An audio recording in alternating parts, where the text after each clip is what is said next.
shadow self. This is a really important one. If you haven't heard the term shadow self, it comes from the psychoanalyst Carl Jung. Carl Jung did a lot of research on human beings back in the day, and he basically concluded that there is an aspect of ourselves called the shadow self. The shadow self is the parts of us that we deem bad and wrong, and the parts of us that we try to repress and suppress, and where we push the emotions down. So for instance, it could be something like jealousy or greed, or it could be anything negative where we feel like this should not be something that is shown to the world. And what ends up happening is, by repressing these parts of ourselves, we don't show our full, authentic, truthful self to people. So we end up hiding a really big aspect of ourselves, because everything is good and bad in life. Everything is yin and yang. We've got the sun, the moon, everything is a duality. And we are dualities. No one is a perfect human being. I feel like we wouldn't be here if we were. We still have lessons to learn.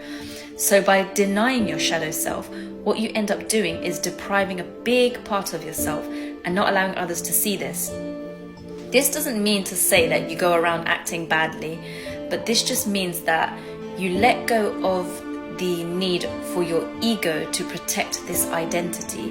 Because actually what happens is, when you repress these emotions, you end up creating a lot of stagnant energy in your body, and this is where disease is created, because you're not at ease, because you're not showing your authentic self, and it's the part of you that you're constantly repressing.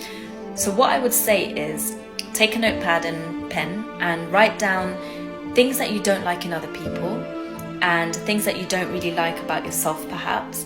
And when you write these things about other people, you'll probably notice that these are things that you don't like about yourself. So for instance, you might write, someone talks too much, and there's probably times in your life where you've spoken too much.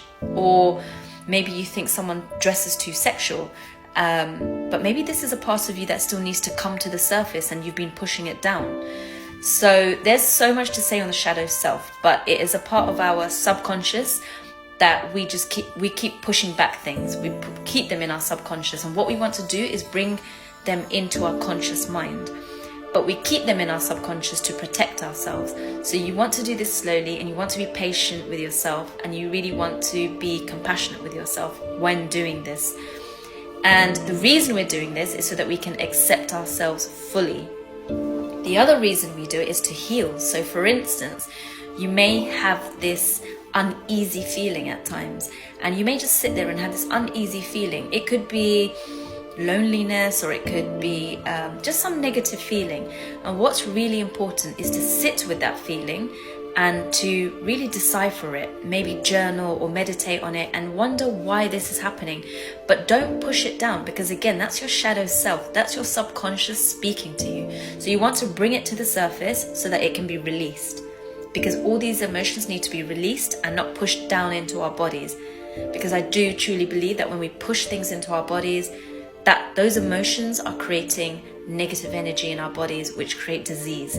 There's a big link between emotions and disease, and lots of researchers and psychologists are now coming to, and even medical professionals are coming to the surface now to talk about these things. So, and there's lots of books out there on this, like on trauma and the body, and there's a book called The Body Keeps the Score. So if you want to delve into this further, go and have a look at that book. So sit with it. Anytime you feel something negative, know that that's your shadow self. Release it, accept it, and don't shame it, because that way you will be pushing past these negative behaviors and you'll be moving into better conscious states of yourself.